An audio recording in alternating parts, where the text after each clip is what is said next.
રોજ દર્શન કરીએ છીએ હરિકૃષ્ણ મહારાજને, આપણે શું યાદ રહ્યું? હાલો, કેવા કલરનો સુરવાળી તો કયો? અને જામો ગુલાબી કે લાલ બેમાંથી એક છે, બરાબર? અત્યારે જોવા થઈ ગયું. ભગવાને સુંદર મોર મુગટ ધારણ કર્યો છે, કાનમાં મત્સ્ય આકારના કુંડળ છે, એક નેકલેસ પહેર્યો છે ભગવાન, બીજો એક હીરાનો હાર છે, સોનાનો હાર, ફૂલનો હાર, 4 હાર પહેરે મહારાજ. હાથમાં સોનાના કડા છે, છડી છે, જમણા હાથમાં, પગમાં સોનાના તોડા છે, અને બુટાદાર સોનાના બુટા છે, જામામાં સુરવાળું. આ બધું યાદ રાખે ત્યારે આપણે દર્શન કર્યા કહેવાય. નહીંતર તો શું કામ, 1 મહિનો આપણે દર્શન કરીએ, શું કહેવું? તેમ ભગવાનનું મુખારવિંદ કેટલું સુંદર છે, ભગવાનનું સુંદર તિલક સારનો છે કપાળમાં, બધા નિરખી દર્શન કરીને ત્યારે દર્શન કર્યા કહેવાય. દર્શન કરવાનું કાંઈ ફળ નથી, કથાને કાંઈ ફળ નથી.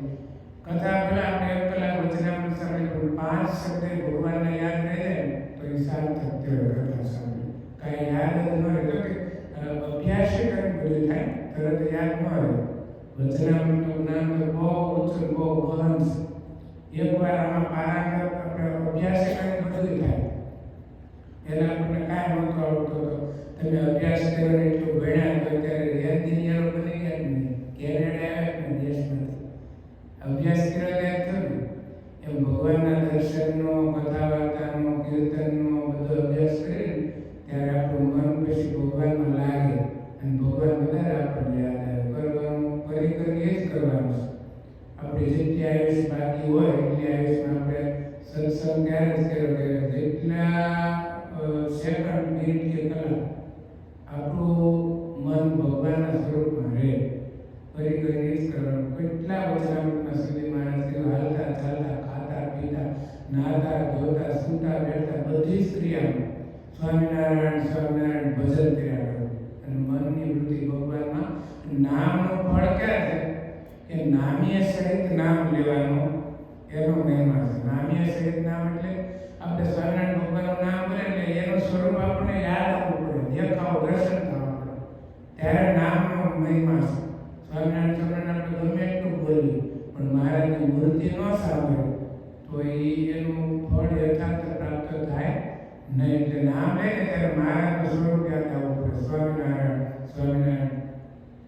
મહારાજે સુંદર સોનેરી વાઘા પહેર્યા છે, 3 સોગરાવાળી પાઘ ધારણ કરી, ફૂલના દોરા, ફૂલના હાર, આવું ભગવાનનું સ્વરૂપ યાદ આવવું પડે ત્યારે આપણે નામ લઈએ સાર્થક કહેવાય.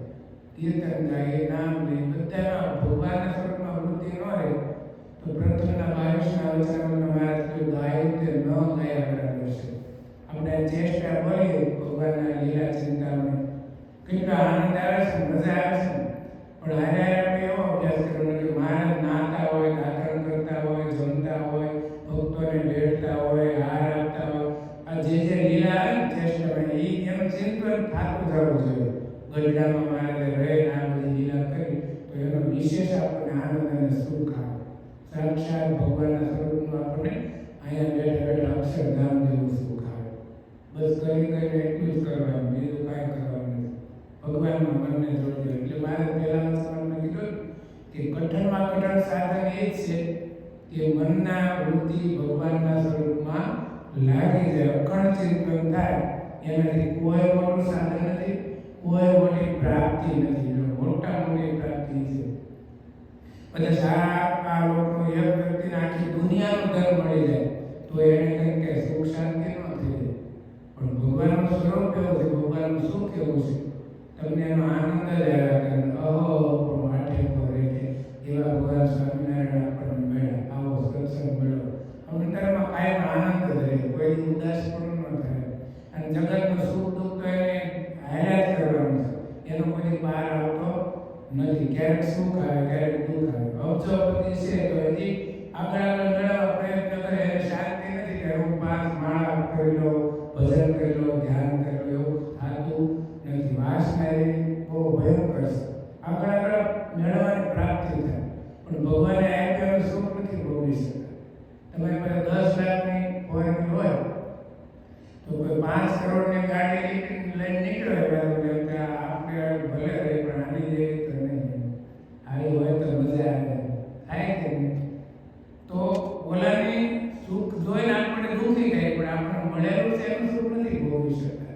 તો જે ભગવાને આપણા પ્રારબ્ધમાં આપ્યું એ ભોગવન આગળ હુકમ દો, પાછળ ઝૂંપડા આમ દો, એના કરતાં મને ભગવાને ઘણું સારું રહેવાનું આપ્યું ગાડીએ, તો દુઃખ નહીં લાગે.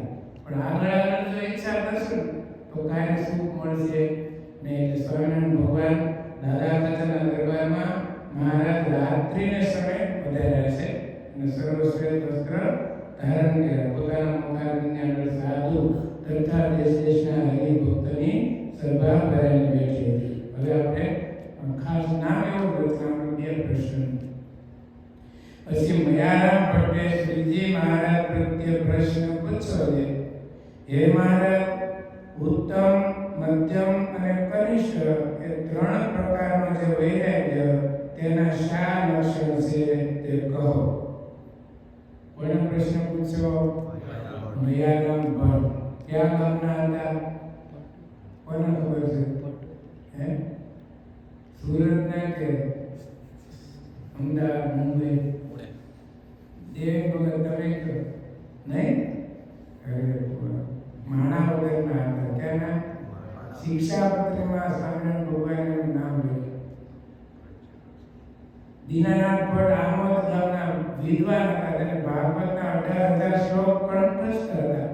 તો સ્વામિનારાયણ ભગવાને એનું નામ શિક્ષાપત્રીમાં ન લખ્યું અને આપણા ગ્રહસ્થની આ ગ્રહસ્થમાં એકનું નામ લખ્યું. માનો બધા ગ્રહસ્થ વતી મયારામ ભટ્ટનું, બધા સાધુ વતી એક મુક્તાનંદ સ્વામીનું નામ લખ્યું મહારાજ, બધા બ્રહ્મચારી વતી મુકુંદાનંદ મૂળજી બ્રહ્મચારીનું નામ લખ્યું અને ગ્રહસ્થમાં કોનું નામ લખ્યું?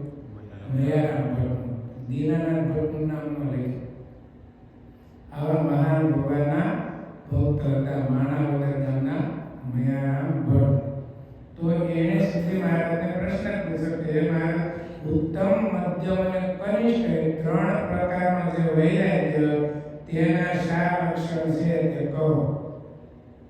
ઉત્તમ એટલે શ્રેષ્ઠ બધા કરતા, મધ્યમ એટલે મીડિયમ અને કનિષ્ઠ એટલે હાવ નીચી કેટેગરી કહેવાય. ત્રણ પ્રકારનો વૈરાગ્ય છે. પહેલા તો આપણે એ સમજવું જોઈએ કે વૈરાગ્ય કહેવાય કોને? વૈરાગ્યનું સ્વરૂપ ભગવાનના શિક્ષાપત્રીમાં આપણને સમજાવ્યું. તો આ કયો એકાદ આવડે તો વૈરાગ્ય કહેવાય કોને?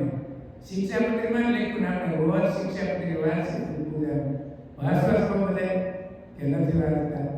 શિક્ષાપત્રી 5 શ્લોક કે 10 શ્લોક દરરોજ આપણે શિક્ષાપત્રીના પૂજા કર્યા પછી દરરોજ વાંચવી જોઈએ.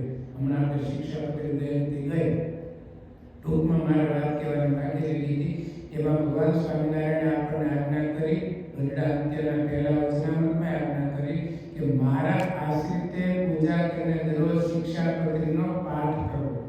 એટલે શિક્ષાપત્રી વાંચવી, 5 શ્લોક 10 શ્લોક આપણે ઓછામાં ઓછા 5 શ્લોક તો વાંચવા જ જોઈએ. કઈ લાંબો સમય એમાં જરૂર ન પડે.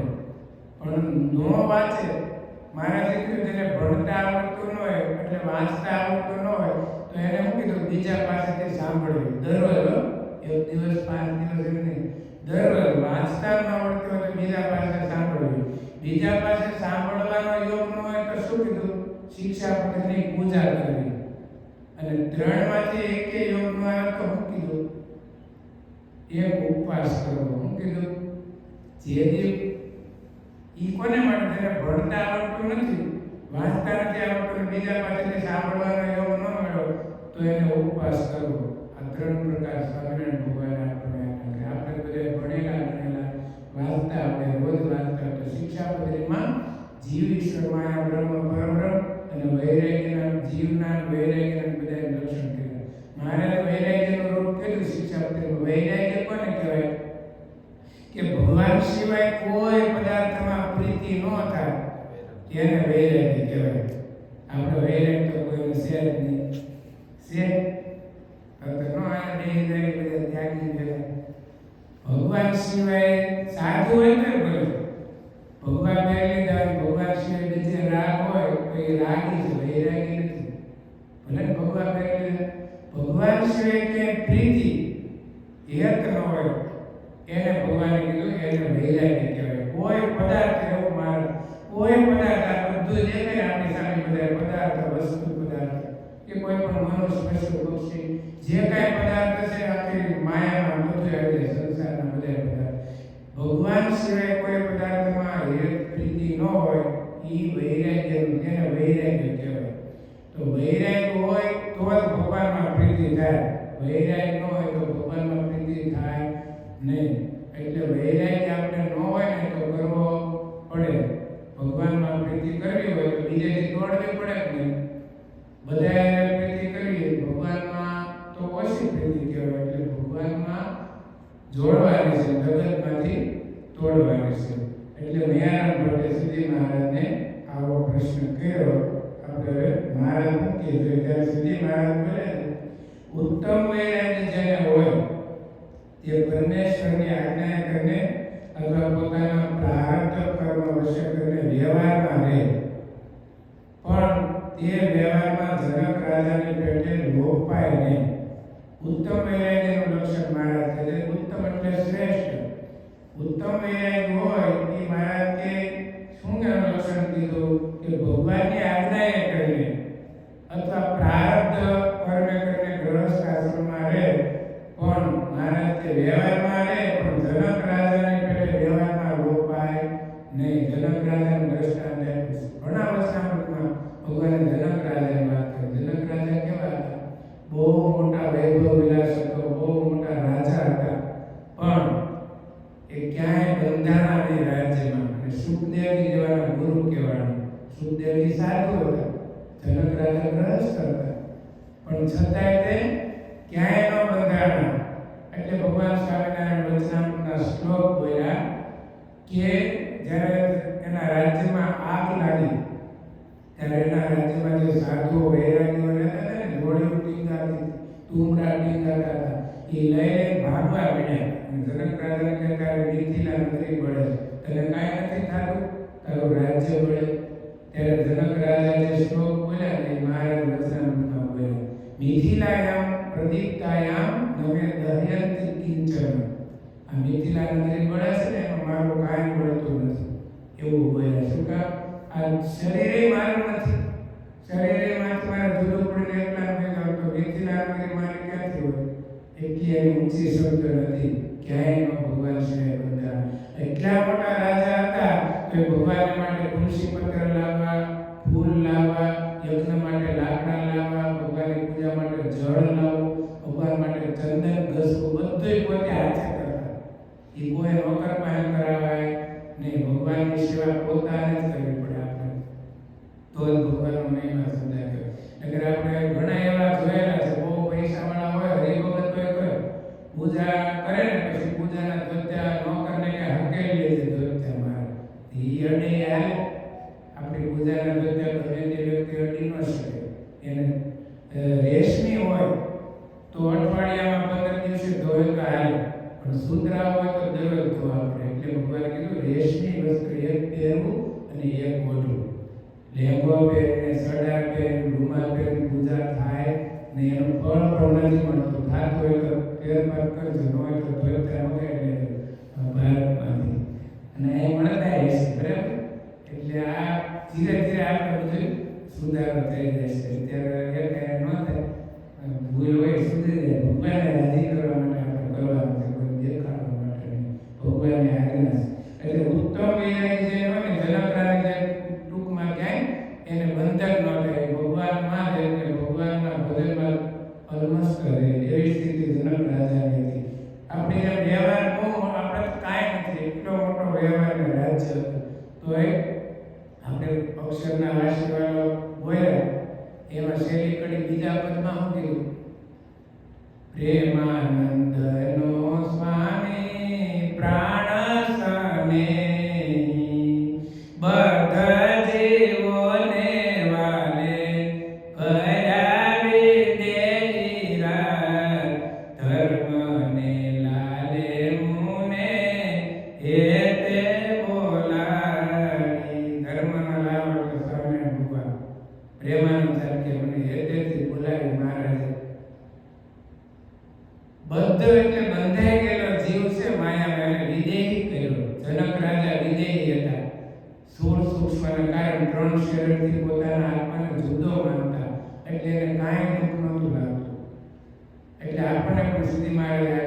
આટલી શિક્ષા આપેલા સ્થૂળ સૂક્ષ્મના કારણ ત્રણ દેહથી પોતાના આત્માને જુદો માની બ્રહ્મ રૂપની ભાવના કરીને પછી ભગવાનનું ધ્યાન કરવું, માનસી પૂજા કરવી, ભગવાનનું સેવા કરવી.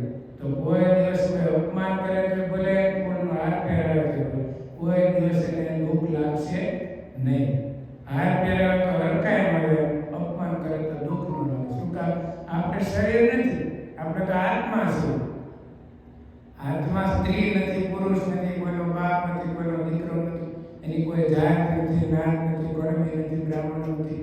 આત્મા તો ચેતન્ય સત્તા માત્ર, કોઈનો ભગવાન સિવાય કોઈનો સંબંધ નથી આત્મા.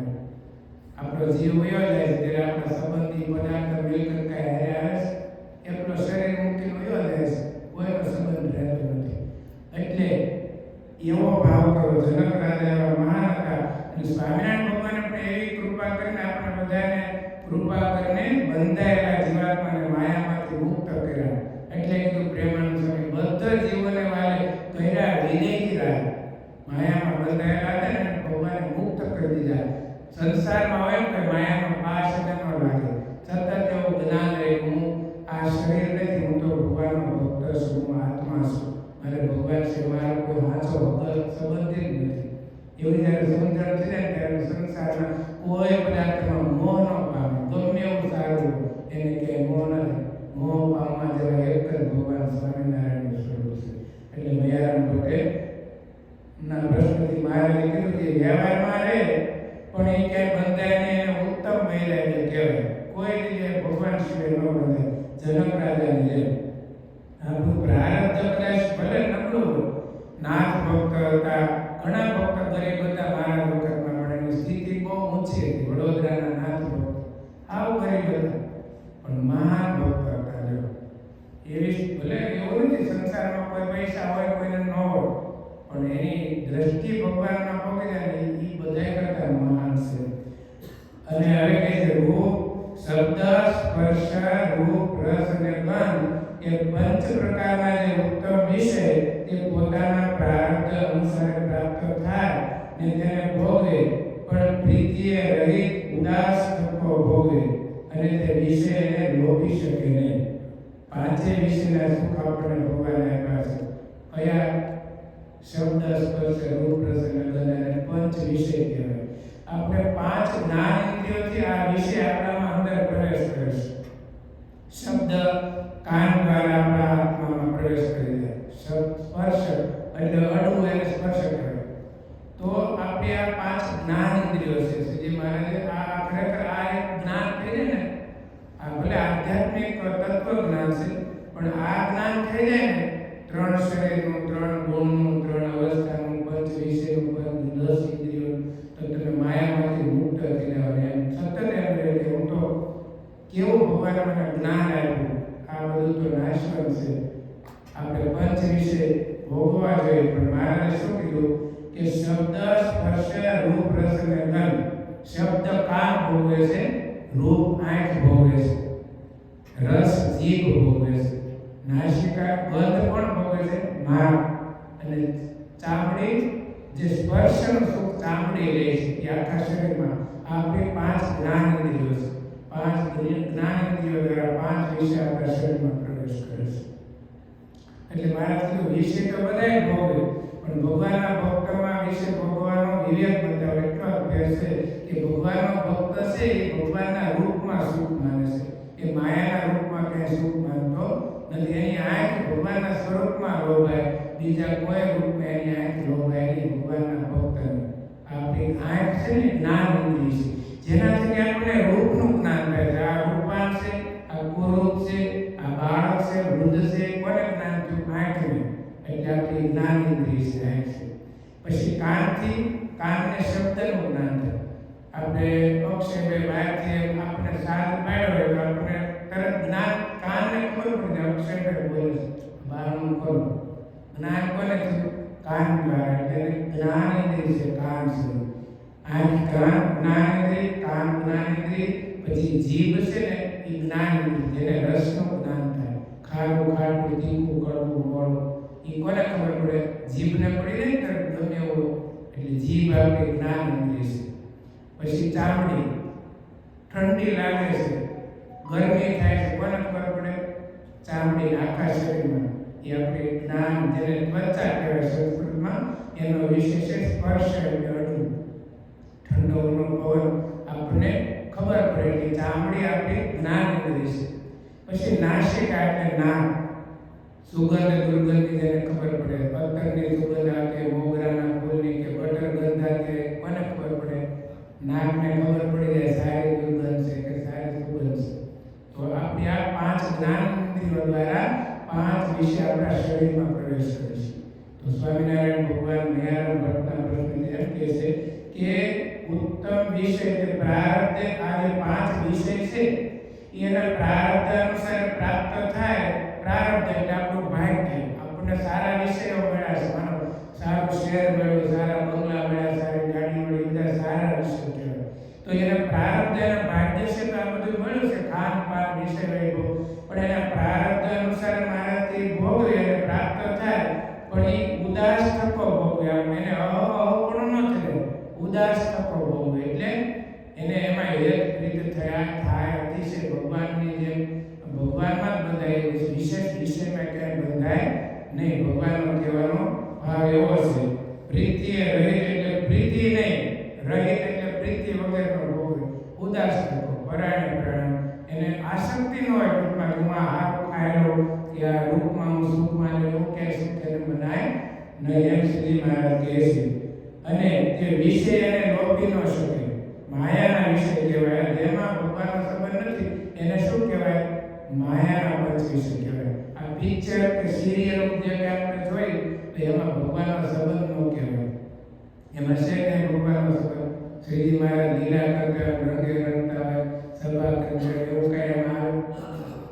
એમાં શું રાગ રંગ વિલાસ રૂપ વિષયમાં આસક્તિ થાય એવા બધા દ્રશ્યો હોય, ન જોવાના દ્રશ્યો હોય. એટલે એ જગતનો વિષય કહેવાય. ભગવાનના ભક્તને એમાં કઈ આસક્તિ થાય નહીં, આવા વિષયની ભગવાનના સ્વરૂપમાં લોભાય. એટલે મહારાજ કે વિષય અને લોભી ન શકે, અને તે વિષય અને તેનો ત્યાગ મોળો ન પડે. ભલે સંસારમાં આવે તો એનો ત્યાગ મોળો ન પડે, એમાં કઈ ઘેર ન થાય ટૂંકમાં ભગવાન. અને તે વિષય વિશે નિરંતર દોષને દેખતો રહે. વિષયમાં નિરંતર એને દોષ દેખાય કે જો આમાં હું હેત રાખીશ, આમાં આસક્ત થાય તો મને ભગવાનનો હેત નહીં થાય, ભગવાન સિવાયની બધી માયાના પદાર્થમાં બંધન થશે. એટલે મહારાજ વિષય વિશે દોષને જોવે, નિરંતર દોષને દેખતો રહે, વિષયને શત્રુ જેવા જાણે. એક દિવસે ન થાય, પણ આપણે જેમ સ્વામિનારાયણ ભગવાનનો મહિમા સમજાવવા મળે ને, તમારા વિષયને ખોટા ન કરવા પડે, અભાવ લાવવા ન પડે, ઓટોમેટિક અભાવ થાય છે. એને અભાવ લાવવાનું કારણ મહારાજ એક જ વસ્તુ બતાવ્યું કે ભગવાનની કથા વાર્તામાં જેટલી પ્રીતિ થાય ને એટલો જ જગતનો અભાવ થાય. આમાં એક ન થાય તો કોઈ દિવસ ઓલામાંથી પાછું ન વળી શકાય. ભગવાનના સુખ જેવું કોઈ સુખ નથી. આ બધા સુખ કાળની એક થપાટ વાગે ને હતું નહોતું થઈ જાય, ક્યાંય ઉડી જાય ખબરે ન પડે. પણ ભગવાનનો આશ્રમ, ભગવાનનું ભજન હોય તો કાળ એને આમું ન જોઈ શકે. એટલું ભગવાનનું સામર્થ્ય ઐશ્વર્ય એવા ભગવાન આપણને મળ્યા છે. કાળ કર્મ અને માયાનો વચનામૃતમાં સ્વામિનારાયણ ભગવાન કે ભગવાનના ભક્તને ભય નથી. એટલા મહારાજ મળ્યા આપણને મળ્યા છે. એટલે મહારાજ વિષયને શત્રુ જેવા જાણે, માટે હેત ન થાય. અને સંત અને સત્શાસ્ત્ર અને ભગવાનની સેવામાં નિરંતર સંગ રાખે. સંત ભગવાનના સાચા સાધુ અને ભગવાનના સત્શાસ્ત્ર એનો અને ભગવાનની સેવા એનો નિરંતર સંગ રાખે. સાચા સાધુ ન મળે તો આપણને નંદ સંતોએ લખેલા સત્શાસ્ત્ર આપ્યા છે, આ ભગવાનની સેવા આપી છે, તો મહારાજ નિરંતર એનો સંગ રાખે ભગવાનનો ભક્ત. અને દેશ કાળ સંગ આદિ જો કઠણ આવી પડે તો પણ એની જે એવી સમજણ કે મોડી પડે નહીં. ક્યારેક એવો દેશકાળ કઠણ આવી પડે, વિપરીત સમય આવે, ક્યારેક નોકરી ન મળે, ક્યારેક પૈસા તૂટી ગયા હોય, ક્યારેક શરીરમાં મંદવાડ આવી ગયો, ક્યારેક એવો દુઃખનો સમય આવે, ત્યારે ભગવાનને આવા જાણ્યા હોય તો મહારાજ કે એની સમજણ ક્યારે મોડી ન પડે. દેશકાળ દુનિયા આવે ને તો એની સમજણ મોડી ન પડે. એને ઉત્તમ વૈરાગ્ય વાળો કહેવાય. આ ઉત્તમ વૈરાગ્યના લક્ષણ કીધા. ટૂંકમાં કહેવાનો ભાવ એવો કે મહારાજ કે વિષયમાંથી પ્રીતિ તોડીને ભગવાનના સ્વરૂપમાં પ્રીતિ કરે એટલે વિષયમાં આસક્તિ થાય ને પ્રારબ્ધ અનુસાર બધું ભોગવે રે પણ એમાં આસક્ત થાય ને જનક રાજાની જેમ મહારાજ એવું કીધું પોતાના આત્માને દેહથી જુદો માનો અને ઉત્તમ વૈરાગ્યના લક્ષણ કીધા. હવે કનિષ્ઠ મધ્યમ વૈરાગ્યની મહારાજ વાત કરે છે.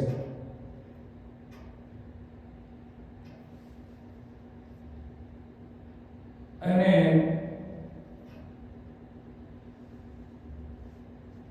જેને મધ્યમ વૈરાગ્ય હોય એટલે વચ્ચેનો છે. ઉત્તમની વાત કરી હવે મધ્યમ વૈરાગ્ય જેને હોય એ પણ ઉત્તમ એવા જે 5 પ્રકારના વિશે તેને ભોગવે પણ તેમાં આસક્ત ન થાય.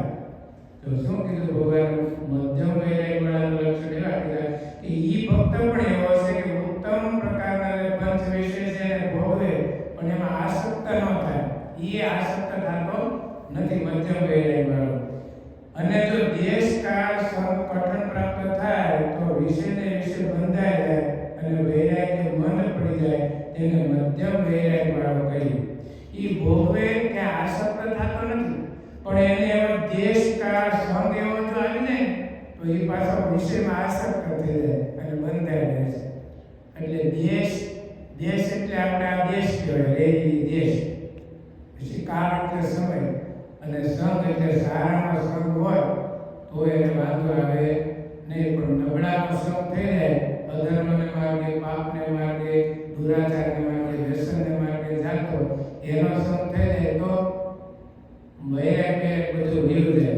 એટલે મહારાજ કે એને દેશ કાળ લાગે ને ત્યારે એનો વૈરાગ્ય મન પડી જાય આસક્ત થઈ જાય વિષયમાં અને વિષય બંધાઈ જાય પછી નીકળી ન શકે અને વૈરાગ્ય મન પડી જાય તેને મધ્યમ વૈરાગ્યવાળો કહેવાય. ટૂંકમાં ઉત્તમ વિષય વૈરાગ્યવાળો કે બંધાતો નથી ભગવાન સિવાય. મધ્યમ વૈરાગ્યવાળો બંધાતો નથી પણ એને દેશ કાળ સંકટન આવી જાય ને તો એ પાછો વિષયમાં બંધાઈ જાય છે. એટલો ફરક થયો. કનિષ્ઠ વૈરાગ્યવાળાને છેલ્લે 2 કડી મહારાજ કહે છે કે કનિષ્ઠ વૈરાગ્યવાળો હોય તેને સામાન્ય અને દોષયુક્ત એવા વિષય જો પ્રાપ્ત થાય તો તેને ભોગે તો તેમાં ન બંધાય. કનિષ્ઠ વૈરાગ્યવાળો છે એને સામાન્ય અને દોષયુક્ત એવા 5 વિષય. સામાન્ય એટલે હાવ આપણે માનો પેડા બરફી લાડવા સારું ભોજન હોય તો મહારાજ કે સામાન્ય અને દોષયુક્ત સામાન્ય વિષયમાં નથી બંધાતો. હાવ નબળા વિષય હોય એને નથી ગમતા પણ સારા વિષયોમાં એ બંધાઈ જાય છે. આપણે નબળું ક્યાં ગમે છે બધું હારું ગમે છે ને તો મહારાજ કે જે કનિષ્ઠ વૈરાગ્યવાળો છે એને સામાન્ય અને દોષયુક્ત જે વિષય નબળા છે હલકા છે ઉત્તમ વિષય નથી ટૂંકમાં કહેવાનું કે જે નબળા વિષય છે એ એને પ્રાપ્ત થાય અને તેને ભોગવે તો એમાં ન બધે પણ જો એને સારા 5 વિષય પ્રાપ્ત થાય તો તેને ભોગવે તો તેમાં બંધાઈ જાય તેને કનિષ્ઠ વૈરાગ્યવાળો કહેવાય. આવી રીતે છે જો સારા વિષય મળે ને તો એ બંધાઈ જાય. શાક રોટલો હોય અડદની દાળનો રોટલો હોય મેથીનું શાક ને રોટલો તો એમાં ન બંધાય. શ્રીખંડ હોય બાસુંદી હોય પૂરી હોય એમાં પાસે બંધન થઈ જાય. સામાન્ય વિષયમાં નથી બંધાતો. ઓલા એને હું કીધું કનિષ્ઠ વૈરાગ્ય કહેવાય. એવી રીતે ભગવાન સ્વામિનારાયણે મેરા પ્રશ્નના પ્રશ્નથી 3 પ્રકારના વૈરાગ્યની સ્વામિનારાયણ ભગવાન વાત કરી. ઇતિ વચનામૃતમ ગરડા પ્રથમ પ્રકરણનું બીજું વચનામૃત થયું. સદાનંદ મહારાજ શ્રીપતિમ શ્રીધરમ સર્વદેવેશ્વરમ ભક્તિધર્માત્મજં શ્રી વાસુદેવમ માધવમ કેશવમ કામદમ કારણમ શ્રી સ્વામિનારાયણ નીલકંઠ સદાનંદ મહારાજ. 2 મિનિટ